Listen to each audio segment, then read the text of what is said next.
Hello అండి. ఇప్పుడు చెప్పబోయే కథ పేరు 'ప్రేమ కానుక'. ఈ కథని రచించిన వారు అంజనీదేవి గారు. ఇక కథలోకి వెళ్ళిపోతే, సాన్వి టీ తీసుకొని శౌర్య రూమ్లోకి వచ్చింది. బట్టలు బ్యాగ్లో సర్దుకుంటున్న శౌర్యను చూసి ఆశ్చర్యంగా, ఎక్కడికి వెళుతున్నావు శౌర్య అని అడిగింది. యుఎస్ వెళ్ళాలనుకుంటున్నాను. దానికి సంబంధించిన డాక్యుమెంట్స్ కోసం హైదరాబాద్ వెళుతున్నాను. అక్కడ నుంచి నేను టికెట్స్ తీసుకోగానే యుఎస్ వెళ్ళిపోతాను అని చెప్పాడు శౌర్య. అదేంటి సడన్గా? టీ కప్పు అతని చేతిలో పెట్టి ఆశ్చర్యంగా అడిగింది. శౌర్య హైదరాబాదు వెళతాను అంటున్నాడు అంది అప్పుడే అక్కడికి వచ్చిన భర్త ధ్రువను చూసి. సరే వెళ్ళనివ్వు అన్నాడు. మీరు కూడా అలాగే అంటున్నారు ఏంటి అంది సాన్వి. ఇప్పుడు తను రికవర్ అయ్యాడు, నార్మల్గానే ఉన్నాడు. తనకు నచ్చిన పని చేసుకోనివ్వు, తనని మనం ఇబ్బంది పెట్టొద్దు అని చెప్పాడు ధ్రువ. ప్లీజ్ సాన్వి, నన్నాపొద్దు, వెళ్ళనివ్వు అని చెప్పాడు శౌర్య. ఇంకా చెప్పినా వినడు అనుకుని ఇద్దరూ రూమ్లో నుంచి బయటికి వచ్చేశారు. సాన్వి ఇచ్చిన టీ మళ్ళీ దొరుకుతుందో లేదో అన్నట్లుగా ఒక్కొక్క సిప్పు ఆస్వాదిస్తూ తాగి తన బ్యాగ్ తీసుకొని బయలుదేరాడు శౌర్య. ధ్రువ ఆఫీసుకు వెళ్ళి వస్తాను అని చెప్పి వెళ్ళిపోయాడు. వాళ్ళు వెళ్ళిన వైపే చూస్తూ అలాగే కూర్చుండిపోయింది సాన్వి. పీజీలో సాన్వి, శౌర్య ఇద్దరు క్లాస్మేట్స్. ఇద్దరూ కూడా కాలేజీ ఫస్ట్, సెకండ్ వస్తూ ఉండేవాళ్ళు. చదువులో ఒకరి మీద ఒకరు పోటీ పడేవాళ్ళు. పోటాపోటీగా చదివే క్రమంలో ఎప్పుడూ ఒకరి గురించి ఇంకొకరు ఆలోచిస్తూనే ఉండేవారు. తను ఇప్పుడు ఏం చేస్తుందో, ఏం చదువుతుందో అని శౌర్య, శౌర్య ఏం చేస్తున్నాడు, ఏం చదువుతున్నాడు అని ఇద్దరూ ఆలోచిస్తూనే ఉండేవాళ్ళు. వాళ్లకు తెలియకుండానే ఒకరంటే ఒకరికి ఇష్టం ఏర్పడింది. ఒకరికి ఒకరు వాళ్ళ ప్రేమను వ్యక్తం చెయ్యకపోయినా ఇద్దరికీ ఒకరంటే ఒకరికి చెప్పలేని ప్రేమ. ఫైనల్ ఎగ్జామ్లో శౌర్య కాలేజీ టాపర్గా నిలిచాడు. సాన్వి సెకండ్ వచ్చింది. ఇద్దరూ హయ్యర్ స్టడీస్కి వెళదామని ప్లాన్ చేసుకున్నారు. సాన్వి తల్లిదండ్రులు మంచి సంబంధం, అబ్బాయికి లక్షల్లో శాలరీ, వెనక ముందు ఎవరూ లేరు, ఎటువంటి బాధ్యతలు లేవు, సాన్వి సంతోషంగా ఉంటుంది అని సాన్వి ఇష్టాయిష్టాలతో సంబంధం లేకుండా ధ్రువతో సాన్వి పెళ్లి జరిపించారు. సాన్వి పెళ్లి చేసుకోవడంతో శౌర్యకు చదువు మీద శ్రద్ధ, చదువంటే ఆసక్తి పోయింది.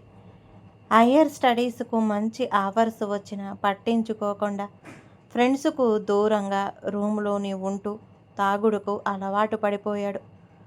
ధ్రువ చాలా మంచి వ్యక్తి, లక్షల్లో జీతం, పెద్ద ఇల్లు, కారు, బంగ్లా.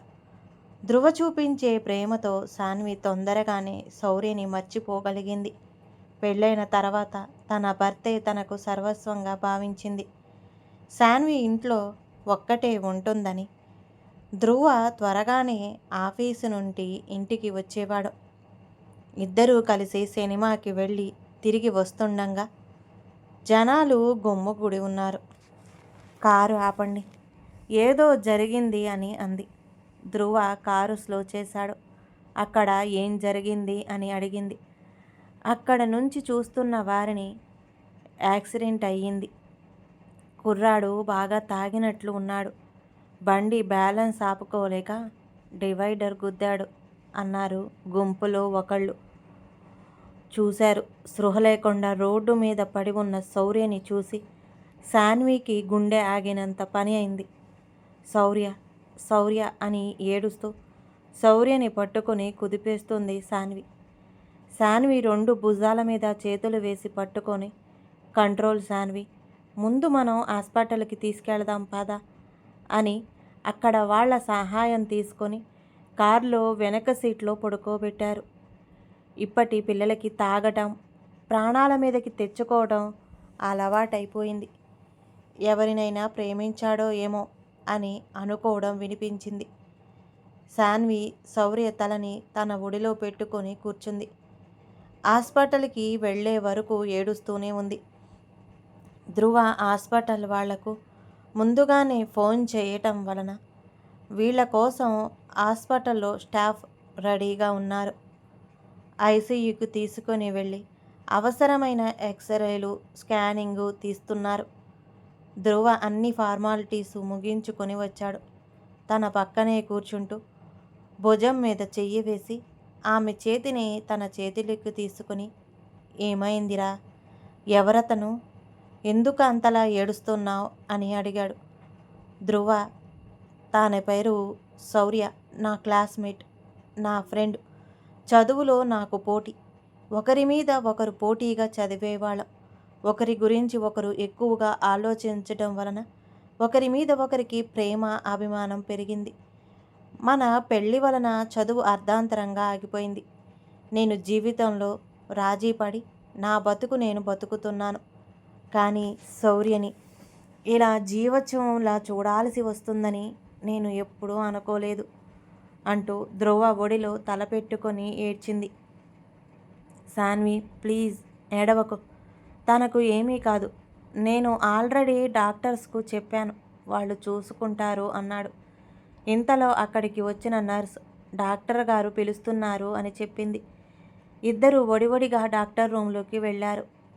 అతను మీకేమవుతాడు అని అడిగాడు డాక్టర్.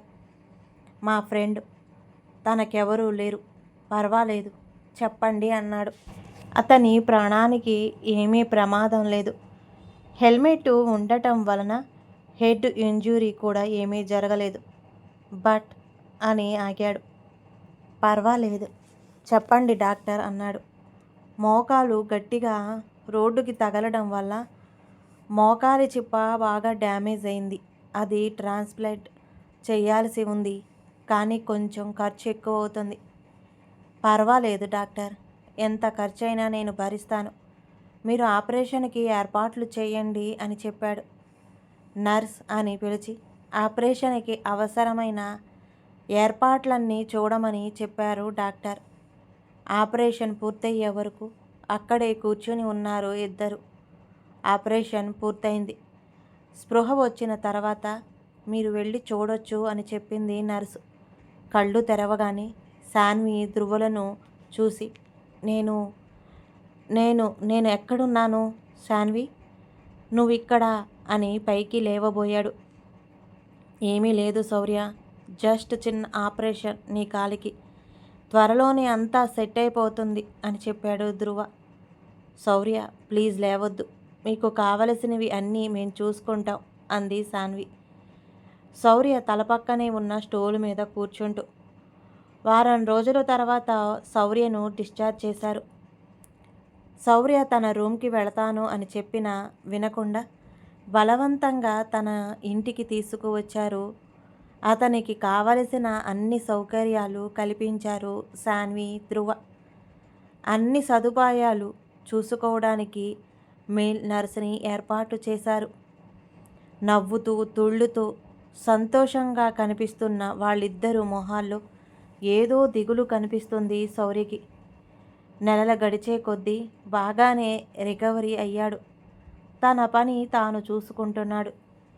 ఈ 6 నెలల్లో వాళ్లకు బాగా ఇంకా ఇక్కడ ఉండి వాళ్ళని ఇబ్బంది పెట్టడం అంత మంచిది కాదు అనుకున్నాడు. నేను యుఎస్ వెళదామని అనుకుంటున్నాను. అందుకు కావలసిన కొన్ని ఏర్పాట్లు చూసుకోవాలి. రేపు నేను వెళతాను అని చెప్పాడు శౌర్య.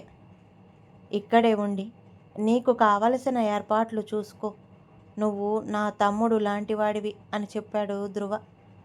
ప్లీజ్ నన్నాపి నన్ను ఇబ్బంది పెట్టొద్దు. నేను వెళ్ళాలి అని ఖచ్చితంగా చెప్పాడు శౌర్య.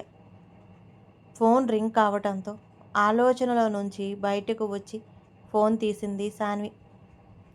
మేడం, మీరు రేపు వచ్చి జాయిన్ అవ్వచ్చు. మీకు కావలసింది దొరికింది అని చెప్పి ఫోన్ పెట్టేసింది అవతలి కంఠం. అప్పటి వరకు దిగులుగా ఉన్న సాన్వి మొహం 1000 వోల్ట్ల బలుపు వెలిగినట్టు అయింది. భర్తకి ఫోన్ చేసి విషయం చెప్పింది.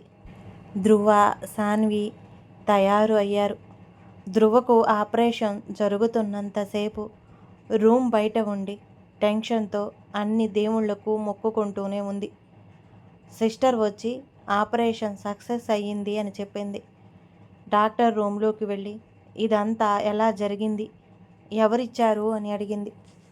ఒక కుర్రాడు తనకు తానుగానే వచ్చి మీ భర్తకి తన కిడ్నీ దానం చేస్తానని చెప్పాడు.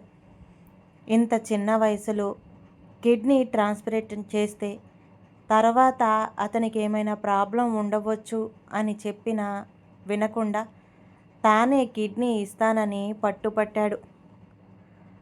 ఇప్పుడప్పుడే తన పేరు చెప్పటం ఇష్టం లేదని చెప్పాడు అన్నాడు.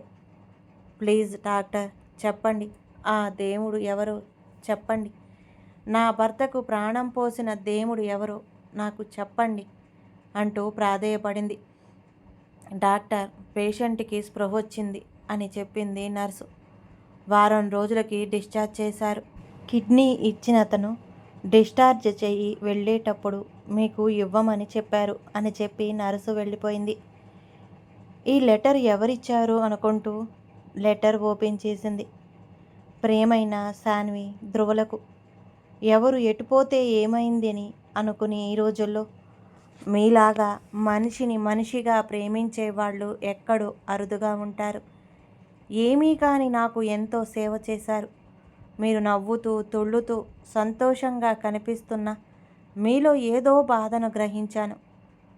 ధ్రువ మీ 2 కిడ్నీలు ఫెయిల్ అయ్యాయి. ఏం చేయాలో తెలియక దాతల కోసం ఫోన్లో ప్రయత్నిస్తున్నప్పుడు తప్పు అని తెలిసిన మీ బాధను తెలుసుకోవటం కోసం నేను చాటుగా మీ మాటలన్నీ విన్నాను. అప్పుడే నాకు తెలిసింది మీరు కిడ్నీ వ్యాధితో బాధపడుతున్నారని. మీలాంటి మంచి మనుషులకు ఏమీ జరగకూడదని నేను బ్లడ్ టెస్ట్ చేయించుకున్నాను. మీకు సరిపోతుంది అని తెలియగానే ఆనందంగా ఆపరేషన్ చేయమని డాక్టర్ గారిని ఫోర్స్ చేశాను. మీలాంటి వారు సంతోషంగా ఉండాలి, ఇంకా ఎంతోమందికి సేవ చేయాలనే కోరికతో నా ప్రేమ కానుక. ఇట్లు మీ ఆత్మ బంధువు సూర్య. ప్రేమించు, ప్రేమను పొందు, ప్రేమను పంచు. ప్రతి మనిషి జీవితం ప్రేమతోటే ముడిపడి ఉంది. తల్లిదండ్రుల ప్రేమ, అన్నదమ్ములు, అక్క చెల్లెళ్ళ ప్రేమ, ప్రేయసి ప్రియుల ప్రేమ, భార్యాభర్తల ప్రేమ, అత్త మామల ప్రేమ, పిల్లల ప్రేమ. ప్రతి మనిషిలోనూ ప్రతి బంధములోనూ ప్రేమను నిండి ఉంటుంది. అందరికీ ప్రేమను పంచడమే వారందరికీ నువ్విచ్చే గొప్ప ప్రేమ కానుక. ఈ కథ కనుక నచ్చితే ప్లీజ్ అండి లైక్ చేయండి. అలాగే ఛానల్ని సబ్స్క్రైబ్ చేసుకోవటం మాత్రం మర్చిపోమాకండి. మీ విలువైన అభిప్రాయాన్ని కామెంట్ బాక్స్లో కామెంట్ చేయండి. అందరికీ ధన్యవాదాలండి.